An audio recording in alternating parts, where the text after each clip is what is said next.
Bien, comenzamos a grabar la dinámica de la Parasha 37, Shelach-Leja, envía tú, y el capítulo 8 del libro de Shoftim, Jueces. Antes de comenzar, vamos a recitar la bendición. Bendito eres tú, oh Creador, Rey del universo, Creador de los cielos y la tierra, que das entendimiento y sabiduría para guardar tu ley y entenderla de todo corazón. Bendito eres tú, oh Adonai, dador de la vida, la cual tu justicia es justicia eterna y tu Torah la misma verdad. Baruch Hashem Adonai Olam, bendito sea el nombre de nuestro Señor por siempre. Amén, y amén. Amén, amén. Amén, amén. Amén. Bien. Primera ronda estaremos dando un resumen de la Parasha 37 y si alguien quiere abordar algo más lo puede hacer, además de las Haftarah. Y la segunda ronda continuaremos con el resumen del libro de Shoftim, Jueces, capítulo 8.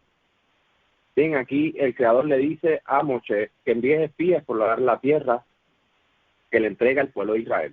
Y Moshe escoge a líderes de cada tribu, es a saber, a Shemúa de la tribu de Rubén, Shafat de la tribu de Shimeón, Caleb de la tribu de Judá, Igar de la tribu de Isahar, Oshea de Efraín, Palti de Benjamín, Gadiel de Zebulún, Gadi de Manasés, Amiel de Dan, Setul de Asher, Nahbi de Neftalí, Gehuel de Gad.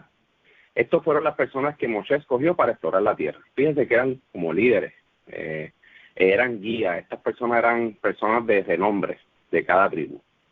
Oshea le fue cambiar el nombre a Yehoshua, que este es de la tribu de Benjamín, significando del creador es la salvación, o el creador salva. Esto se les pide un informe de la tierra y que traigan de los frutos producidos de allí.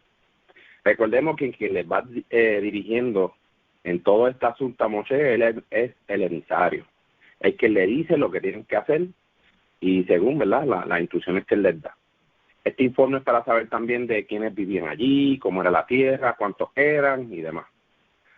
Luego de 40 días, estos espías regresan con un informe negativo, o sea, vaya narices, regresan con lo peor. Es decir, estaban causando pánico al pueblo, aunque Caleb estaba dispuesto a pelear y conquistar. Estos espías, al ser la mayoría, seguían causando temor con el informe. Estos se declararon como langosta al lado de estos gigantes, porque describían que eran gigantes. El pueblo gritaba y querían volver a Egipto luego de escuchar este informe negativo, y hasta querían nombrar un nuevo líder que los guiara nuevamente a Egipto. Yo leo esto y yo digo, esto es terrible. Moshe y Aarón cayeron en tierra, postraron en tierra. Caleb y Yehoshua rasgaron sus vestidos y estos dos comienzan a hablarle al pueblo sobre lo positivo que tiene la tierra en sí. Y lo que el Creador ha hecho por su pueblo, o sea, todo lo que ha hecho. Pero el pueblo estaba tan airado y tan con temor que sacaron piedras hasta para apedrearlo. Y la gloria del Creador apareció a vista de todo el pueblo. Y ya saben lo que pasó. ¿Hasta cuándo este pueblo seguirá provocándome? Con todo lo que les he mostrado y aún siguen con esta rebeldía. O sea, vemos un pueblo bien testaduro, vemos un pueblo que a pesar de todo lo que el Creador ha hecho, o sea, como que se olvidan tan fácilmente lo que el Creador estaba haciendo por su pueblo. El Creador quería destruir ya el pueblo, pero Moshe les recordó al Creador que este es su pueblo. Que qué pensarán los egipcios donde los sacó, que los sacó para matarlos allí en el desierto. Eso es lo que van a pensar los egipcios. Mira, el Dios de los hebreos los sacó para matarlos allí. Pues Moshe le hace recordar todo eso, que no pudo con ellos, que los exterminó. Y le recordó a Moshe al Creador que él es tarde para la ira y grande en bondad y misericordia. Y al final de todo esto, de todo este recordatorio, el Creador escuchó a Moshe y no los exterminó. Sin embargo, los castigó en que no iban a poseer la tierra, sino Caleb y Yehoshua, que reconocieron la grandeza del Creador. Así que, si Moshe no llega a realizar esta intervención, la historia fuera diferente.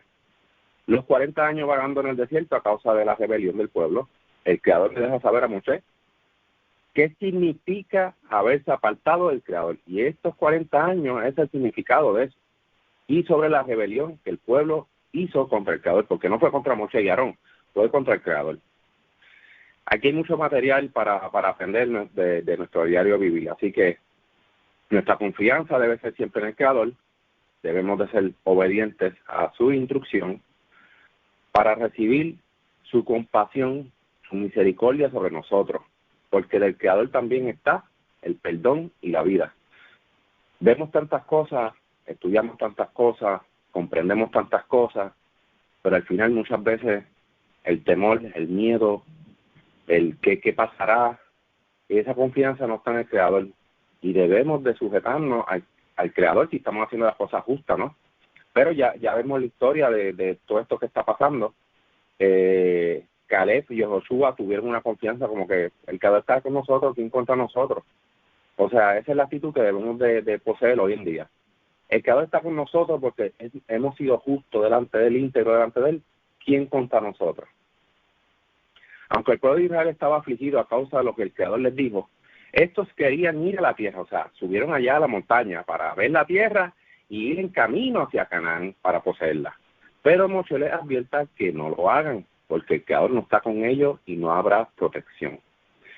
Seguimos viendo el ofrecimiento de las ofrendas en la tierra. Debemos de recordar que estas ofrendas y estas instrucciones son para cuando estén establecidos en la tierra. Por eso es importante saber y entender que todas debían de cumplirse estando en la tierra de Israel ya establecido y no allí en el desierto.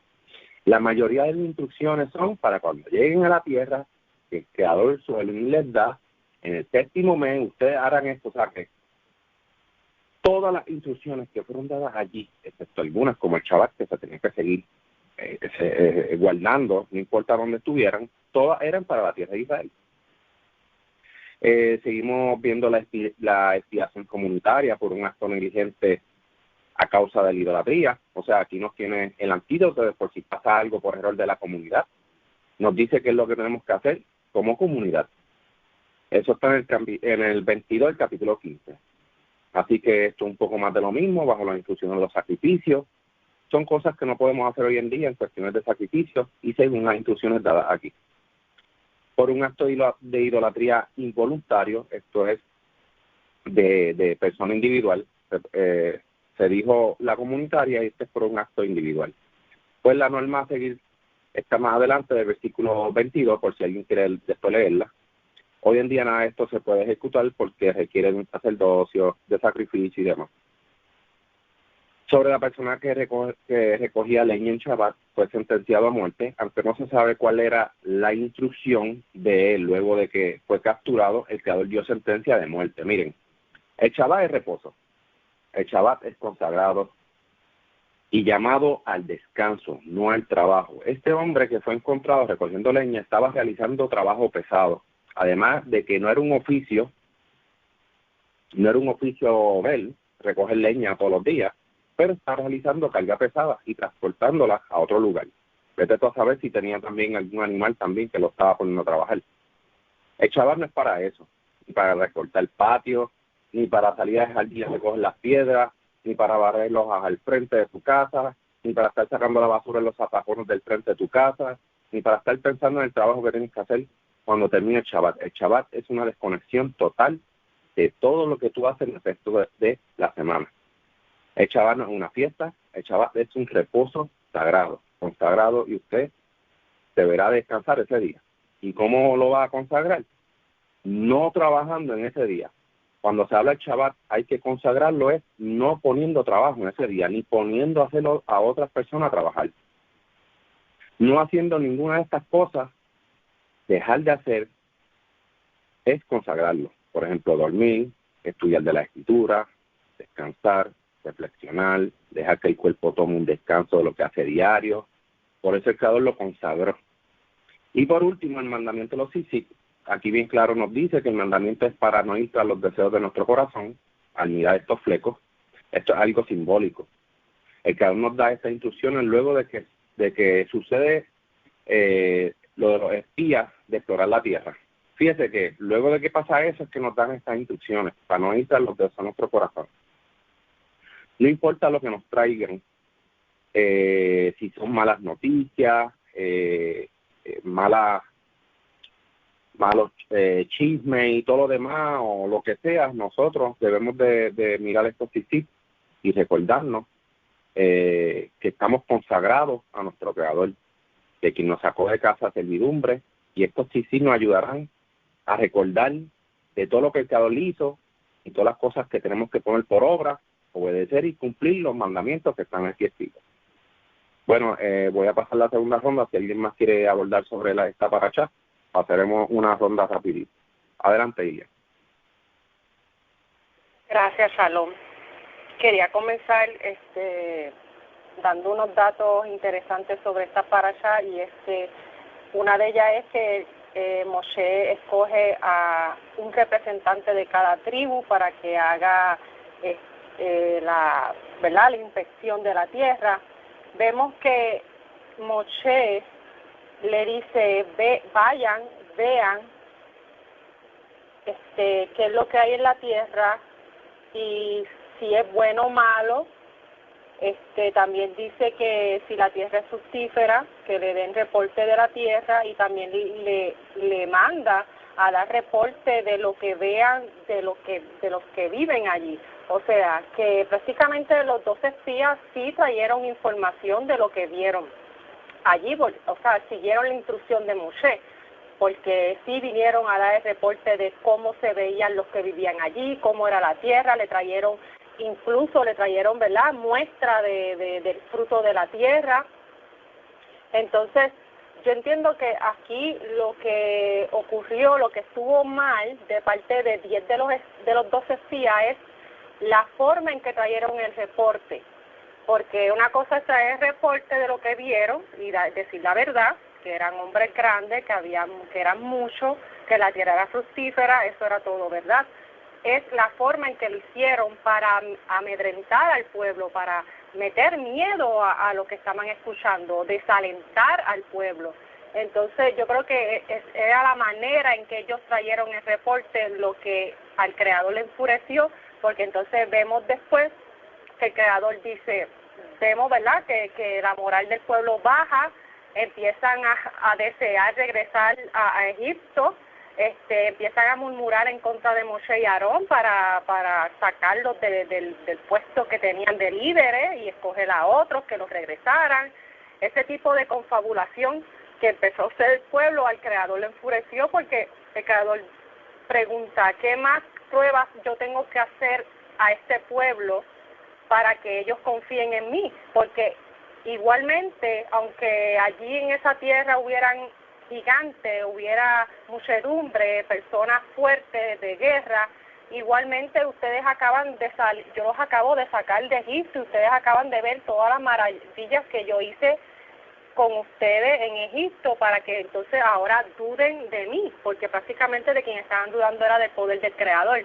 Y yo creo que eso fue lo que enfureció, levantó la ira del Creador, el hecho de dudar de la grandeza del Creador, independientemente del reporte que hubieran traído estos espías.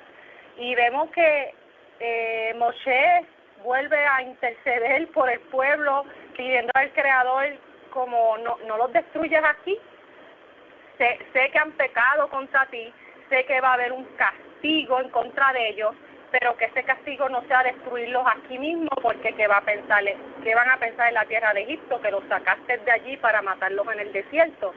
Entonces, vemos a Moshe también pidiéndole por la misericordia, o sea, que el Creador recordara su gran misericordia. Y bien interesante ver que entonces el Creador no los destruye ahí, pero de igual manera hay un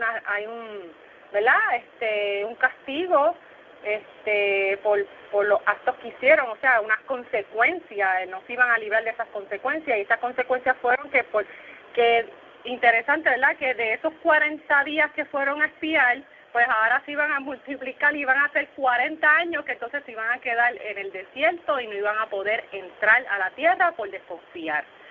Vemos también que ya que el Creador tiene misericordia, no los destruye y simplemente le da la reprimenda de quedarse 40 años en el desierto y que no iban a poder entrar y ver la tierra, vemos que un grupo del pueblo no acepta esa reprimenda, se sienten culpables por haber actuado de la manera que hicieron, pero de igual manera, en vez de ser humildes y aceptar el castigo que el Creador le estaba dando, no.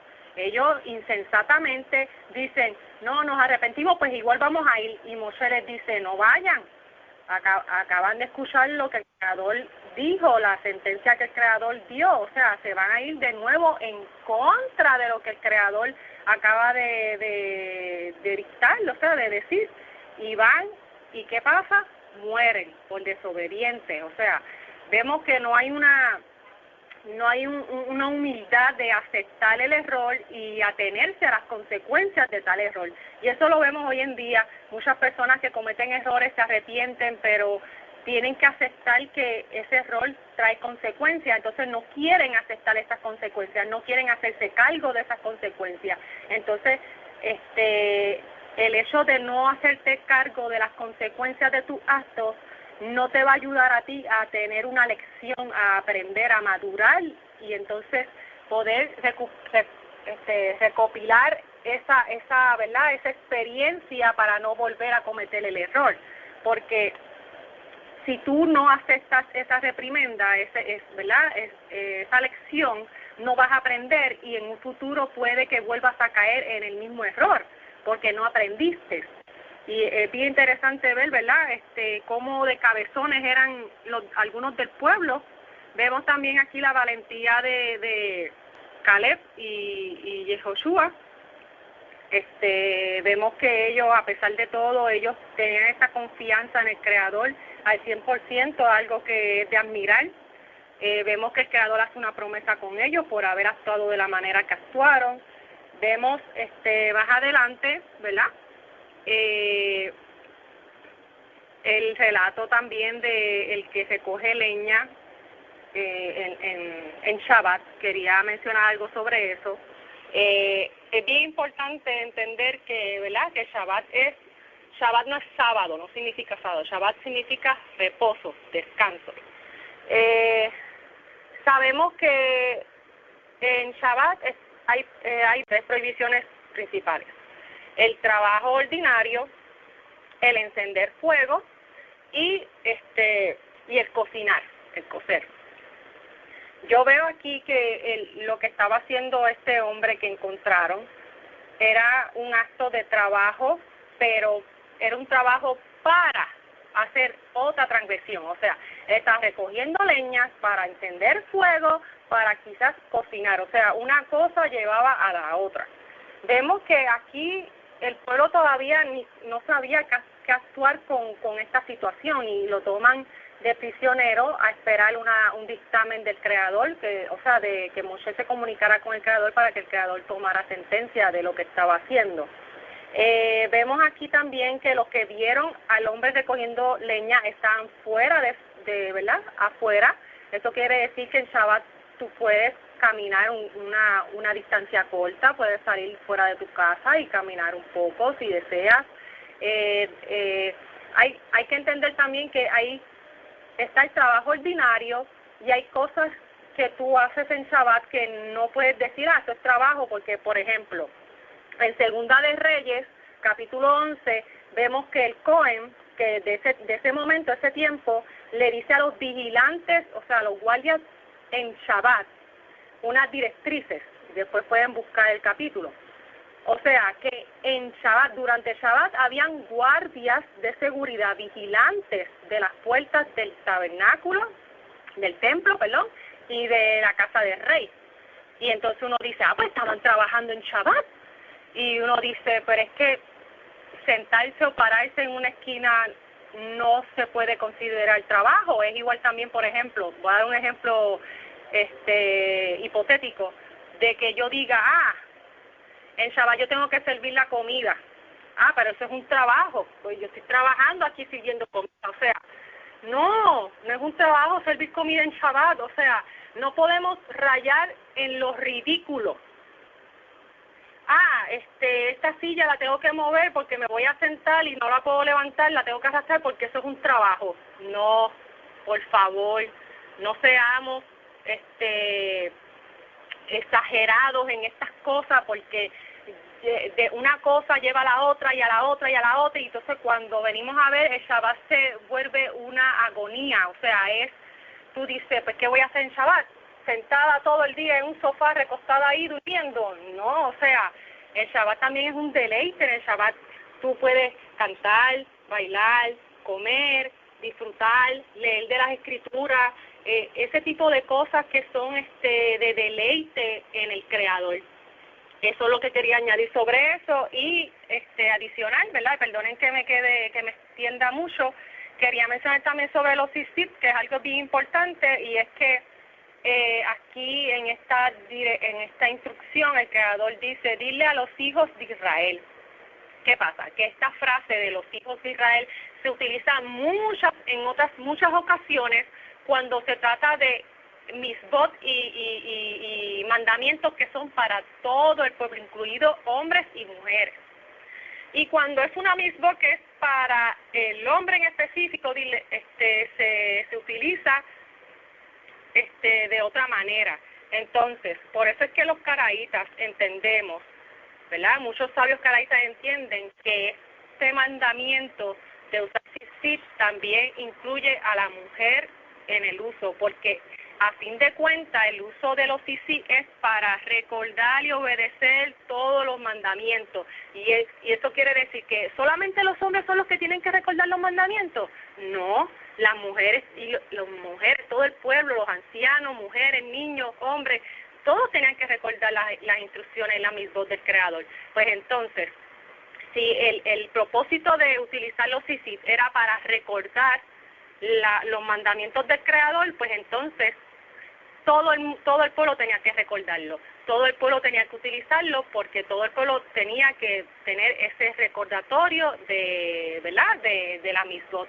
Otra cosa también muy interesante en ese capítulo es que aquí dice, si un extranjero se queda con ustedes, o quien sea que esté con ustedes, por todas sus generaciones, el que trae una ofrenda hecha por fuego como aroma fragante para el Creador, él hará lo mismo que ustedes, porque en esta congregación habrá la misma ley para ustedes como para el extranjero que vive con ustedes.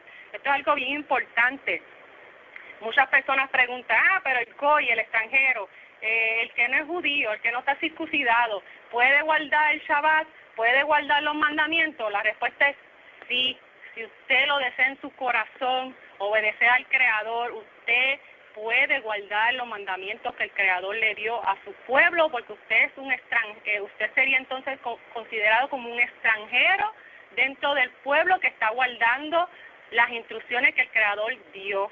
Lo único que usted no puede hacer es unas cosas específicas, como por ejemplo el comer del Pesaj, que sabemos que hoy en día no se puede hacer, ni siquiera el judío natural puede comer del Pesaj, porque el Pesaj ese sacrificio no se puede hacer hoy en día, pero pues en las escrituras, ¿verdad?, especifica que el extranjero que no está circuncidado no puede comer de esa ofrenda, de ese sacrificio, a menos que se circuncise, y entonces será como el natural, será ya uno del pueblo y será tratado como un natural. Es bien importante recalcar esto, ¿verdad? Porque a veces hay muchas preguntas sobre esto y vemos que hay muchos movimientos como los hijos de Noé, las leyes noahidas y esos disparates que en la Torá en ningún momento se mencionan. Y es importante siempre recalcar esto de que los caraítas no seguimos las leyes, no mandamos a los extranjeros a seguir ninguna 7 leyes ni nada de esos disparates, sino que si usted se acerca al caraísmo y usted es un extranjero y usted quiere comenzar a obedecer al Creador, usted puede seguir las leyes que el Creador dio a su pueblo y al extranjero que convive con su pueblo. Y nada, eso es lo que quería, ¿verdad?, abordar sobre esta parasha. Gracias. Gracias, Ilian. Gracias por el excelente aporte. Seguimos rapidito con Minerva. Adelante, Minerva.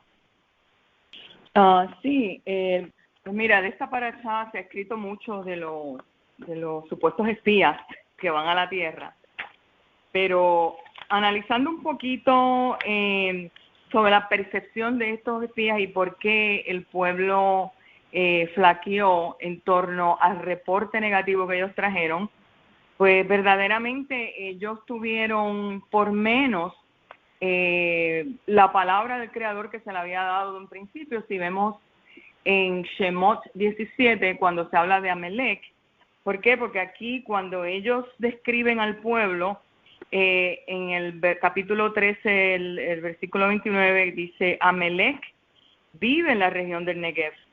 Los hititas, jebuseos y amorreos viven en las colinas, y los cananeos viven cerca del mar y junto a las márgenes del Jordán. Pero aquí parece que Caleb trató de acallar al pueblo por Moshe y dice, debemos salir y ocupar la tierra, podemos hacerlo. O sea, aquí entró como un pánico, y el pánico viene porque si ustedes leen el libro de Éxodo, cuando ellos se enfrentan a Amelec, eso fue cuando ellos llegaron a Refidim. Dice que Amelec llegó y atacó, estoy refiriéndome a Shemot 17:8, Amelec llegó y atacó a Israel allí en Refidim. Dice que Moshe le dijo a Joshua que seleccionara hombres y prepárate para la batalla contra Amelec. Dice, mañana me prepararé sobre la cima de la colina con la vara del Creador en la mano. Dice, Joshua hizo como Moshe le había dicho, librando batalla contra Amelec, Moshe, Aarón y Hur, que subieron a la cima de la colina. Pero aquí lo que ocurre, que esto fue una batalla realmente mental, espiritual, en todas las áreas, porque Moshe aquí dice que mientras Moshe mantenía las manos en alto, Israel vencía. Pero cuando dejaba caer las manos, la batalla iba a favor de Amelec. O sea que esto es una conexión espiritual. Entonces, cuando las manos de Moshe se cansaron, ellos tomaron una piedra y la pusieron debajo de él para que pudiera sentarse sobre ella. Entonces, Aarón y Hur se sostuvieron las manos, uno a cada lado, y sus manos permanecieron firmes hasta la puesta del sol. Wow, de este modo Joshua pudo romper las filas de Amelec y sus aliados a filo de espada. Entonces dice el 14, dice que Elohim le habla a Moshe, dice, escribe esto como recuerdo en el libro y repítelo cuidadosamente a Joshua. Borraré totalmente la memoria de Amelec de debajo de los cielos. Dice que Moshe construyó un altar y lo llamó Elohim o Adonai, mi estandarte es Nisi. Dijo, la mano está sobre el trono de Elohim. Elohim estará en guerra con Amelec por todas las generaciones. O sea que esto viene de esta generación, de esta misma generación, pero viene de esta experiencia con Amelec. Entonces aquí vemos cómo este reporte de Amelec inmediatamente trae una memoria negativa al pueblo, se activa el miedo, y entonces aquí lo que hubo fue terror, temor. Entonces ocurre una incongruencia de la palabra que había sido dada, que dice, la mano está sobre el trono de Elohim. Dice que Elohim estará en guerra con Amelec por todas las generaciones. Me parece a mí que cuando ellos entran en ese temor, inmediatamente pues entran en una incongruencia total y espiritual, una desconexión total con la victoria que se le había dado y con la palabra de victoria que ya le había dado el Creador desde el libro de Éxodo. Entonces, el problema no era que ellos le dijeran quiénes estaban allí. El problema es la percepción negativa que ellos habían obtenido del sitio y estaban diciéndole al pueblo, mira, allí lo que hay es Amelec, olvídate de esto, que ni vamos a poder entrar. Inmediatamente, entonces, yo estoy de acuerdo con Lilian, que dijo, es la forma que se le dio, porque no es que se le diera a quienes estaban allí, porque había que decirle quiénes estaban, sino más bien, yo creo que primero había que recordarle al pueblo, recuerden las palabras que había dicho Elohim, pero nosotros, entonces ¿qué hicieron? Dieron el reporte negativo primero, entonces Caleb tuvo que como que suavizar ese reporte, pero aún así, ellos entraron en pánico, entraron en pavor, y vemos cómo entonces tuvieron que pasar 40 años más, de acuerdo a 40 días que trajeron este reporte negativo. Y otra vez digo, no era que el reporte en sí estaba incorrecto, es la percepción incorrecta, habiendo visto todos los milagros y habiendo conocido el Elohim de Israel, y los milagros estaban con Moshe, y como quiera entraron en esta percepción errónea. Entonces, el temor lo que trae un tipo de arrogancia, y ese tipo de arrogancia te desconecta completamente. Ocurre una resistencia total colectiva, de lo cual cuando hay una resistencia ocurre, no, o sea, el pueblo se estanca completamente. Entonces tiene que haber un decreto, entonces no entrarán, y entonces ahí se decreta que el pueblo entonces iba a pasar esto por 40 años, excepto los que trajeron el reporte, que trajeron de memoria el recuerdo de esa palabra. Entonces necesitaban como un tipo de entrenamiento espiritual, porque sí estaban acostumbrados a ver los milagros, pero tenían que trabajar ese entrenamiento espiritual que cada uno de nosotros sí tenemos que trabajar espiritualmente. Si queremos ver muchas veces las maravillas y entrar en la tierra y ver lo que el Eterno ha hablado, hay que hacer un trabajo espiritual. Yo digo trabajo espiritual, pero realmente es alinear nuestra mente con la palabra, con la Torah. Es realmente como una congruencia, que lo que Él ha dicho es mayor de lo que yo veo. Entonces, lo que mis ojos puedan ver en el plano físico pertenece a un segundo plano. El plano espiritual es mucho mayor en este momento. Pues nada, gracias, eso es lo que quería aportar. Gracias. Gracias, Minerva, por el excelente aporte. Definitivamente, es como acaban de mencionar. Ellos estaban trayendo un informe y esto es saber si Caleb y Yehoshua, si el escenario fuera diferente, que ellos dieran el informe ellos, pues la narrativa se escucharía diferente. Pero al estos ver lo que había allí, pues me imagino que el pánico, el miedo,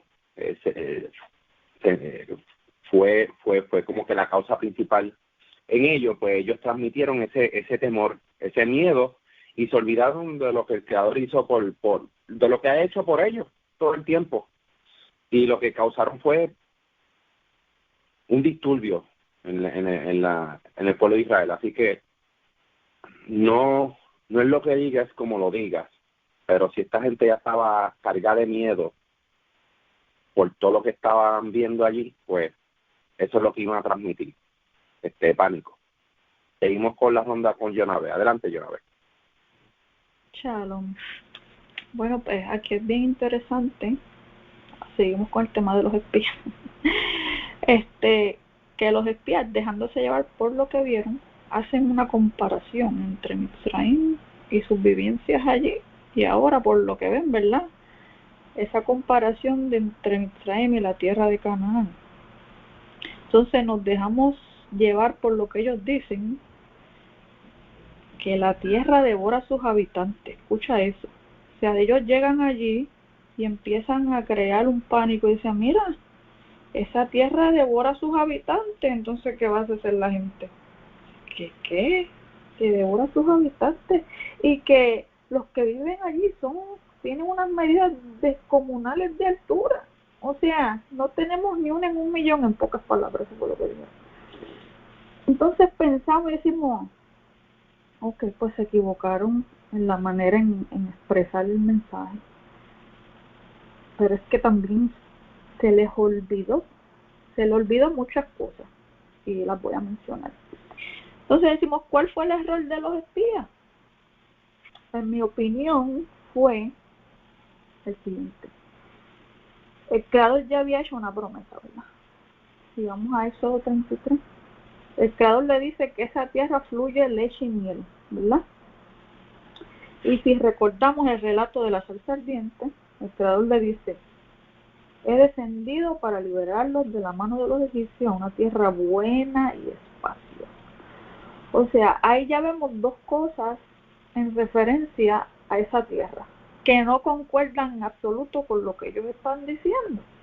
Sí, ellos trajeron frutos, claro, pero trajeron muchas quejas, y el mayor problema es que se le olvida, ¿verdad?, que el Creador les dijo ya de antemano una promesa, que eso es lo más importante de todo.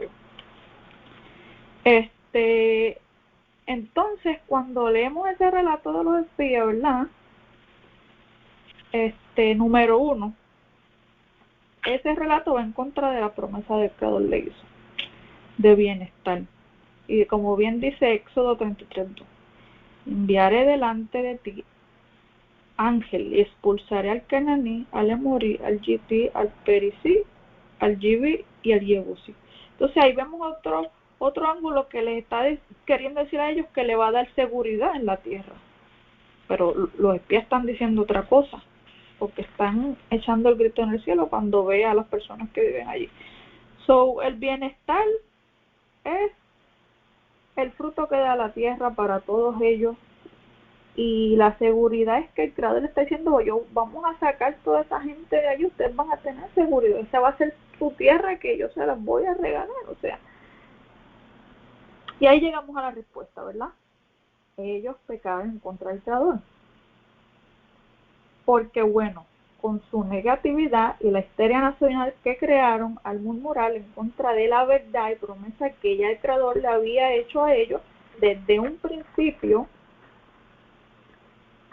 y más también, ¿verdad?, toman una posición de desprecio en contra del gran profeta que el Creador puso para ellos y que hizo tantas cosas por ellos. Entonces, ese fue el pecado verdaderamente, ¿verdad? Pues la gente dice, no, pues ellos dieron un reporte mal. Sí, pero más allá de dar un reporte mal y de decirlo como lo dijeron, están despreciando al Creador, a su promesa y a su profeta, que de nuevo tiene que clamar por ellos. Y ya había clamado anteriormente, ya había dado la cara anteriormente, y todo el tiempo viendo por el bienestar de ellos, y así le pagan. Ese es el pecado verdadero de estas personas que fueron de espías para la tierra. Pues nada, eso era lo que quería agregar por ahora. Gracias, Jonabé, por el excelente aporte. Es bien interesante estos aportes que han dado, porque claro, cada uno tiene una manera de dar este resumen de esta paracha, y son bien valorados. Así que vamos a seguir entonces con el capítulo 8 de Shoftim, un resumen breve.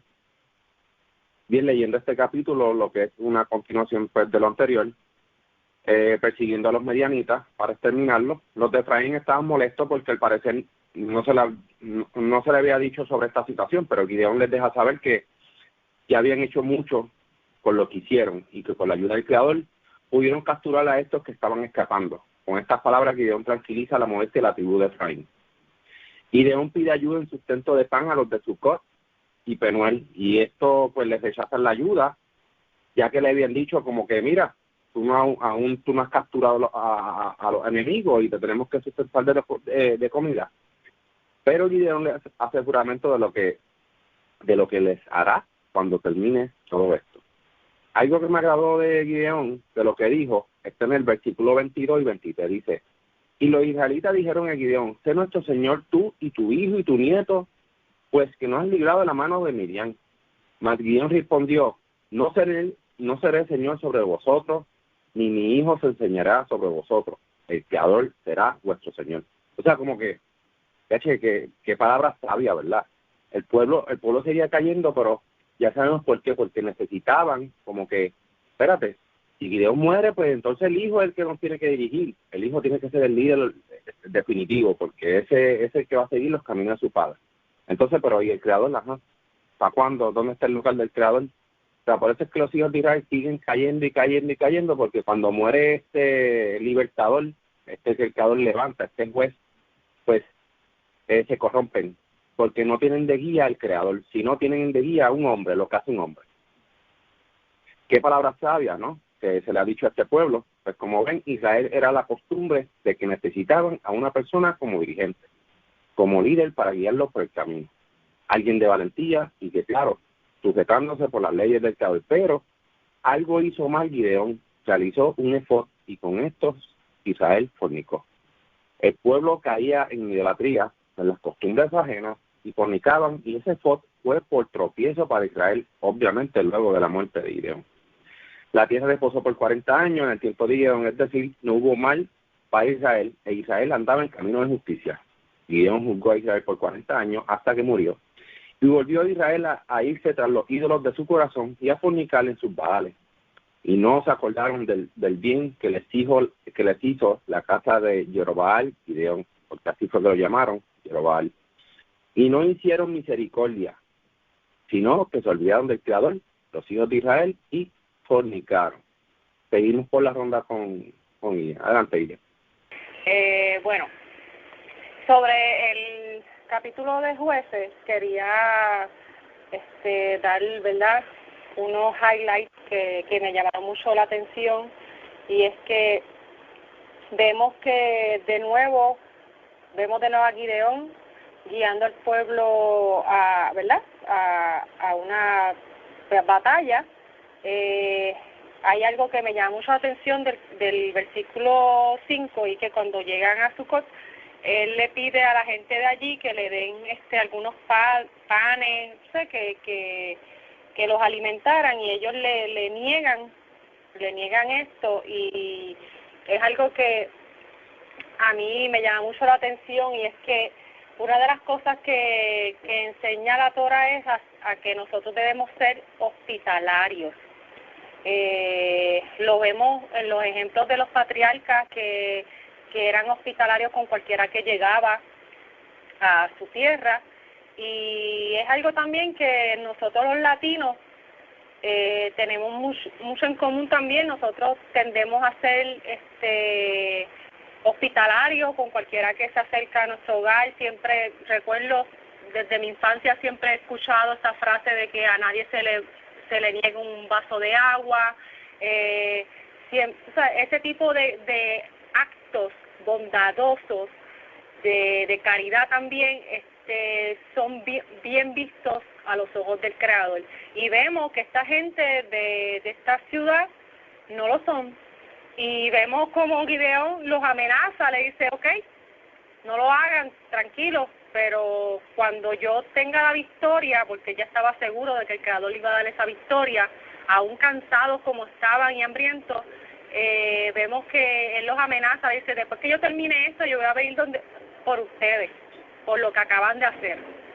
Y es bien interesante también que vuelve y llega a otra ciudad y vuelven y le hacen lo mismo, y estando en el estado que estaban, llegan, logran la emboscada que planean, ganan, toman de prisioneros a los reyes de Midian y los otros dos que estaban que estaban persiguiendo, porque ellos se duermen pensando que están seguros en el lugar que estaban, y ahí es que entonces los poquitos que el Creador había enviado con Gideón para que lucharan, hacen el plan de emboscarlos y logran, su cometido. Y vemos que entonces efectivamente Gideón cumple su palabra y regresa a Sucot y le pica los mata por haber hecho el acto que hicieron. Y luego, más adelante, vemos que Sebat y Tazaluma le dicen a Gideón que lo matara él y no su hijo, porque su hijo estaba temeroso no era un hombre de guerra, era un joven, y él le dice, hazlo tú, que seas un hombre como tú el que nos mate, porque pues para ellos me imagino que era era vergonzoso que fueran matados a espada por alguien que es un niño con temor, un jovencito con temor, sino que para un hombre de guerra siempre es un orgullo morir morir bajo la espada de otro buen peleador, otro buen soldado. Así, siempre se ha expresado la gente que tiende a ser, de como se le conoce, de guerra, de pelear. Entonces vemos que luego él regresa y el pueblo ya en este momento vemos cómo ya hay una tendencia de querer tener un rey sobre ellos, tener un gobernante sobre ellos. Y lo vemos cuando el pueblo le pide a Gideón como que tú no vas a gobernar y tus hijos, tu descendencia también, y él se niega y dice, no, el rey sobre ustedes es el creador, porque se supone que así era, que ese era el plan del creador, que él era el rey sobre el pueblo, él era su rey. Pero vemos que eventualmente cuando sigamos leyendo, llegamos a Saúl, que entonces pues ya ahí en ese momento el creador dice: este pueblo me ha desechado, me ha rechazado y ha pedido a un hombre como rey, pues vamos a ponerle a un hombre como rey. Pero que es bien interesante que ya vemos aquí en esta lectura que el pueblo ya estaba teniendo esa tendencia a querer imitar a las naciones, que las naciones eran gobernadas por hombres, por reyes. Otra cosa bien interesante también, y es sobre el principio de esta lectura, y es que los de Efraín llegan donde él y le preguntan como molesto, como que ¿por qué no nos avisaste para ir a pelear contigo? Y vemos como Gideón bien inteligentemente los apacigua, diciendo como que, ¿verdad?, dándole como halagos prácticamente, y ellos pues se calman. Pero vemos que los de Efraín también eran hombres de guerra, o sea, eran una tribu que estaban siempre dispuestos a ir a pelear.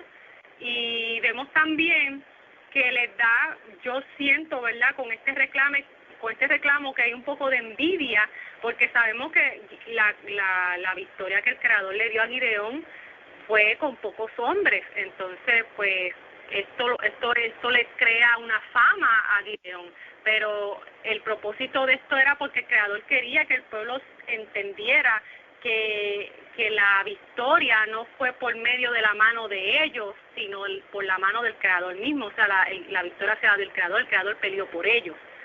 Entonces pues vemos, ¿verdad?, que Gideón, a pesar, era un hombre inteligente, astuto, sabía, ¿verdad?, hacer sus cosas bien, pero eventualmente al final vemos que dice que él pidió. Vemos también aquí hay otro detalle, por poco se me pasa, que hay un detalle que aquí habla sobre unas prendas que eran en forma de lunas crecientes, bien interesante. Sabemos que hay una religión hoy en día que utiliza ese símbolo como representación de su creencia, y vemos aquí que los ismaelitas eran los que utilizaban como este símbolo de la luna creciente.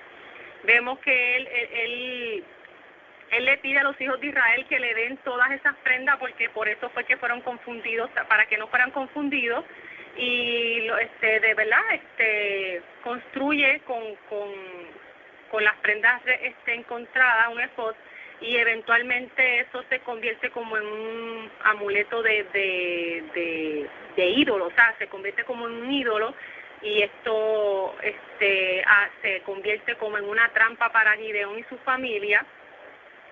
Pero también vemos que a pesar de todo, Gideón fue un hombre que murió a avanzada edad.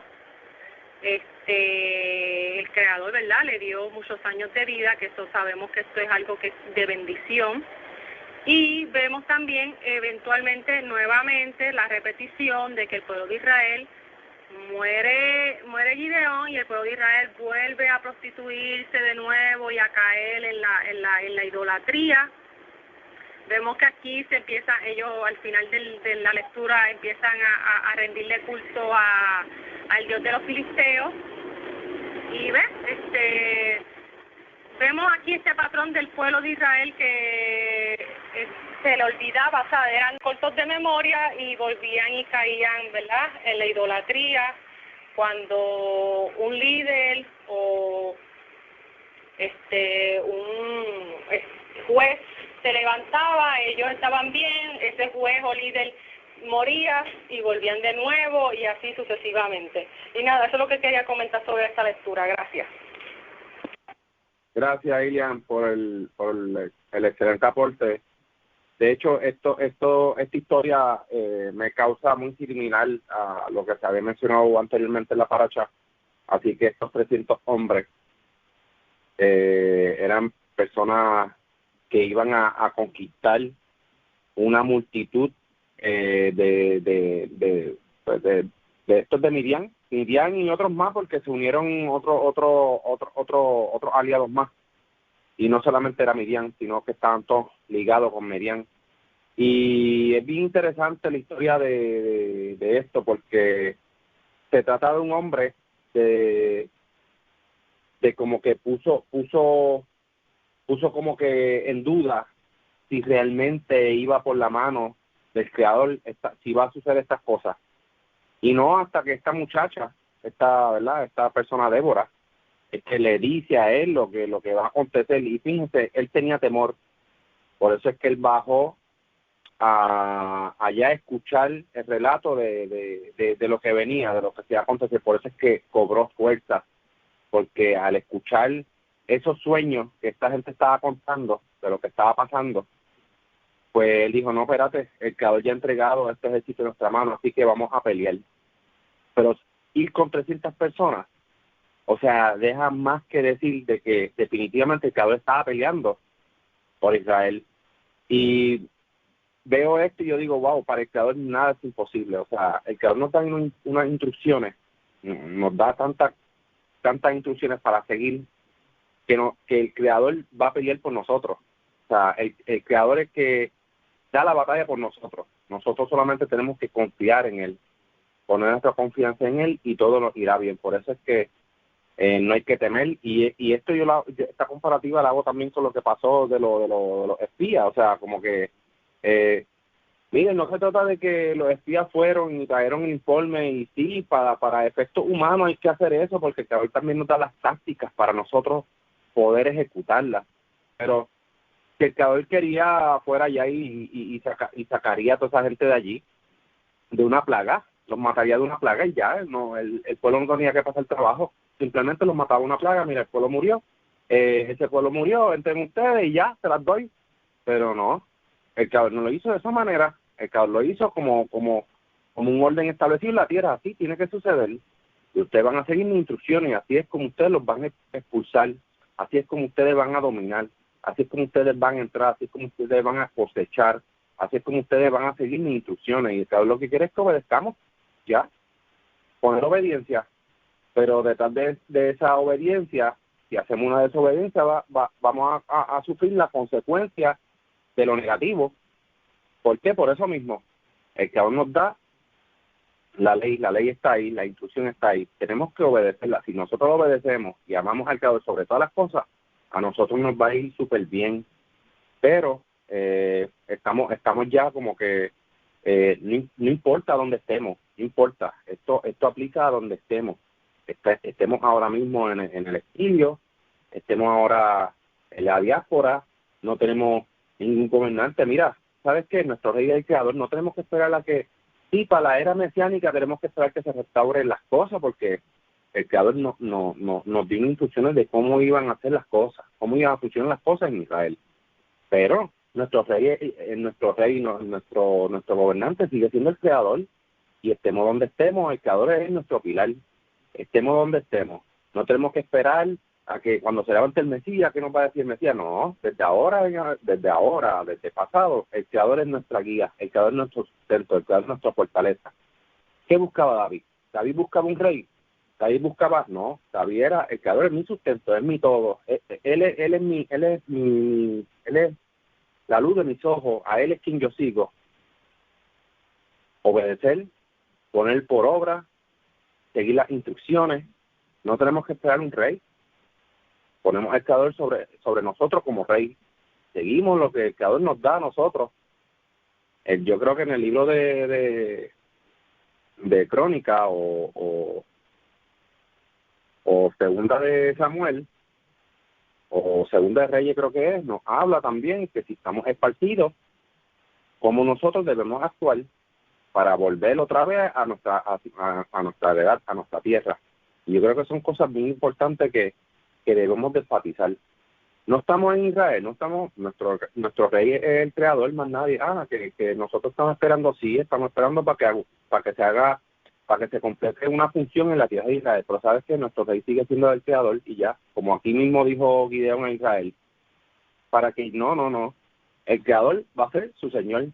Eso es lo que ustedes tienen que seguir. Por eso es que el pueblo se descarrilaba y se desviaba por ese pensamiento de que tenía que venir un hombre a gobernar sobre ellos. Seguimos con la ronda con Minerva. Adelante, Minerva.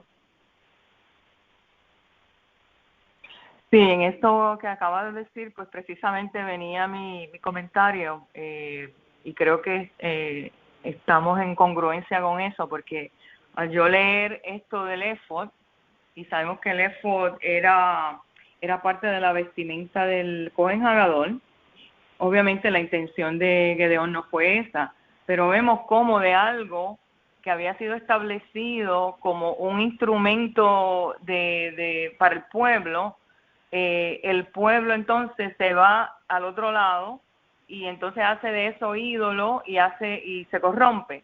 Entonces eso se puede aplicar hoy en día con muchas cosas tocante a la tierra de Israel en estos días.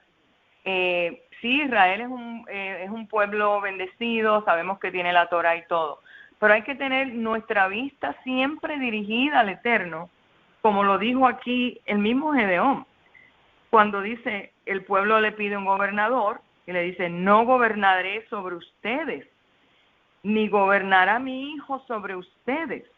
Es como decir, el pueblo pide, danos un Mashiach, que venga Mashiach. Entonces, el Eterno gobernará sobre ustedes. O sea, hay que alinearnos primero con ese principio, estemos donde estemos, para que entonces cuando entremos a la tierra, estemos completamente en una congruencia total como pueblo, como colectivo, que el Eterno es el que nos ha enviado, que el Eterno es el que está en medio de nosotros. Pero entonces luego él le pide los zarcillos, le pide todo este oro, hace el éfod, obviamente que es un instrumento que era parte de la vestimenta del Cohen, parte de que Israel había sido bendecido por eso, pero sin embargo fue para tropiezo. ¿Por qué? Porque entonces se desvía la mirada directa, y entonces es a través del éfod. Hoy en día nosotros no tenemos un templo, no tenemos el sacerdocio, pero hay que tener cuidado de desviar la vista para entonces querer acceder y la manipulación de estas cosas establecidas por el hombre. No ser que venga el Creador y establezca esto mismo cuando el pueblo de Israel y nosotros al unísono estemos en una preparación espiritual para recibir estas cosas. Porque miren lo que le pasó al pueblo aún con el éfod. Le fue para tropiezo. Entonces aquí, los 40 años que estuvo Gedeón, el pueblo había sido bendecido. Una vez Gedeón fallece, pues entonces vuelve el pueblo, es una serie de ascensos y descensos, como yo digo, otra vez hacer correcciones. Entonces, siempre es el mismo tema, la misma dinámica. Perdemos de vista la fuente, perdemos de vista la congruencia y la conexión con el Creador. Otra vez digo que siempre falta el aspecto espiritual de esa conexión. Así que nada, esto es lo que quería compartir. Gracias. Gracias, Minerva. Gracias por ese aporte. Definitivamente hay que seguir conectándonos con esa fuente divina, esa fuente que nos ayuda a tener esa conexión con la justicia, con la verdad. Seguimos con la ronda con Jonabel. Adelante, Jonabel. Gracias. Pues sí, mi comentario viene del número 22, como ustedes también hicieron sus comentarios de eso, porque es bien interesante que ellos no perdieron tiempo y rapidito, soy nuestro Señor tú, ¿verdad? Pues nos has librado. Entonces, es como que tenían una obsesión por lo palpable, o sea, tenían una sed de eso, ya estaban como que muy acoplados a la idea de lo que esos pueblos, ¿verdad?, que estaban allí, aprendieron mucho de ellos, pero, o sea, salen de Mitzrayim, donde tienen a un faraón, y ese era el mecanismo, o sea, si este hombre, él es el que nos manda, decían que el faraón era Horus vivo en la tierra, o sea, que básicamente era Dios, ¿entiendes? O sea, él era el Señor de ellos. Entonces ellos están ahí con esa mentalidad de que, ay, sí, sé nuestro Señor. Entonces vamos a Proverbios, dice que el principio de la sabiduría es el temor al Creador, ¿verdad? Y cuando ellos responden, solo el Creador señorará sobre ustedes. Eso demuestra que nadie ni nada usurpa el lugar del Creador, que ningún hombre en este mundo nos va a señorear, solo el Creador. Entonces ellos respondieron muy bien, ellos respondieron con temor, o sea, porque ellos saben que ellos no lo libraron, que eso, todas esas cosas, quien verdaderamente las llevó a cabo fue el Creador, obviamente los escogió a ellos para llevar a cabo esa misión. Pero siempre el ser humano tiene que entender que el Creador es el que nos da todas las cosas, el que nos hace levantar por las mañanas, el que nos da el sustento, etcétera, etcétera. O sea, hoy día la gente se enloquece con los políticos. Ay, que ese hombre, y le dan mucha gloria al político porque hizo, y se ciegan con esas cosas, ¿entienden? Pero mire, el Señor de nosotros y lo que tenemos, el pan de cada día, nuestros trabajos, las cosas buenas que pasan en nuestra vida, todo, ¿verdad? Proviene del Creador, porque Él es nuestro Señor. Pues eso, que cuando se muere Gedeón, ellos, ves que sus corazones y su mente como que no estaban como que registrando la realidad de las cosas. Porque entonces, ok, pues se murió Gedeón, pues si ellos verdaderamente tenían su mirada fija en el Creador y estaban,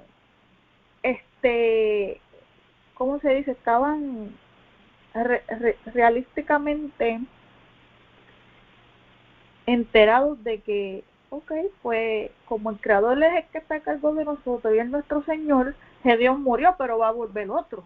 El Creador no nos va a abandonar, va a venir otra persona que nos va a ayudar, o sea, que va a estar como juez. No, pues ellos veían que se moría el hombre, lo palpable, lo que podían ver, y ya pues no, pues vamos a seguir para lo mismo. Entonces eran como un niño malcriado cuando quieren algo y tienen, ay, si me lo da, estoy contento, pero si me lo quita, pues vuelvo a lo mismo, ¿entiendes? Estaban así como que en esa mentalidad. Y pues sí, su nombre es Israel, el significado, siempre yo hablo de eso, es como una pelea con el Creador, lo que ellos siempre tenían, o sea, y pues nada, eso era lo que quería añadir por ahora. Gracias, Yonabe, por el aporte. Y vemos desde el comienzo que Moshe es quien saca al pueblo, obviamente algo palpable, como acabas de mencionar, pero quien estaba detrás de Moshe era el Creador, porque el Creador que iba a hacer todos los milagros, iba a suceder que pasaran todas esas cosas para liberar al pueblo. ¿Qué pasa? El pueblo se queda con eso de que pues, necesitamos un guía, porque cuando hacen el becerro de oro, dicen, Moshe, este hombre que nos sacó ha desaparecido, vamos a hacernos unos dioses, y se hacen unos ídolos de fundición, y por ahí sigue. Cuando venimos a ver, ellos tenían que tener algo visible, algo que se viera, así que algo era una costumbre normal, porque también ellos mencionan que un rey como las demás naciones tienen, entonces las demás naciones siempre tienen un rey, y eso es lo que el Creador da en la Torá. Si piden un rey, así como ellos establecen, pues será, mira, el Creador establece que no será de cualquier tribu, será de la casa de Yehudá, y da unas instrucciones a seguir, ¿me entiendes? Que es algo bien interesante, pero al mismo tiempo nosotros, aunque tengamos tengamos ese líder, nosotros tenemos que seguir al Creador. Nosotros en el caraísmo pues tenemos unos guías como espirituales, pero ¿sabes qué? Cada quien es responsable de cada camino. O sea, aquí yo no tengo que seguir lo que hace mi líder, porque si por ejemplo, por dar un ejemplo hipotético, a lo mejor mi líder dice, mira, yo me vacuné del COVID, estoy dando un ejemplo, yo me vacuné del COVID, me puse la primera, segunda, tercera dosis, pero ¿sabes qué? Cada quien es responsable, él no obliga a nadie a hacer lo que los demás tienen que hacer, cada quien es una individual, en estos temas cada quien es individual. Ahora eso sí, si él nos dice a nosotros, mira, el Shabbat se tiene que sacar de esta manera, porque es así, así, así, pues hay muchos que no entienden, pues mira, debemos de seguir las instrucciones que nos está dando porque es a raíz de la Torá.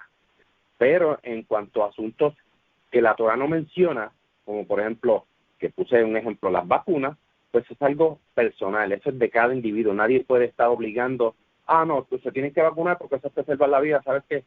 Yo hice preguntas, yo hice búsquedas y me di la tarea de hacer estas asignaciones. Y sabes que estos son asuntos personales. Pero en cuanto a la Torá, de que si a lo mejor alguien está extraviado y no sabe lo que se tiene que hacer sobre tal asunto, por eso es que la carga de muchos se dividió en los ancianos, pero era para ayudar en asuntos que el pueblo tenía dudas de cómo iban a suceder las cosas. Entonces, ellos estaban ahí para ayudarles, simplemente para eso.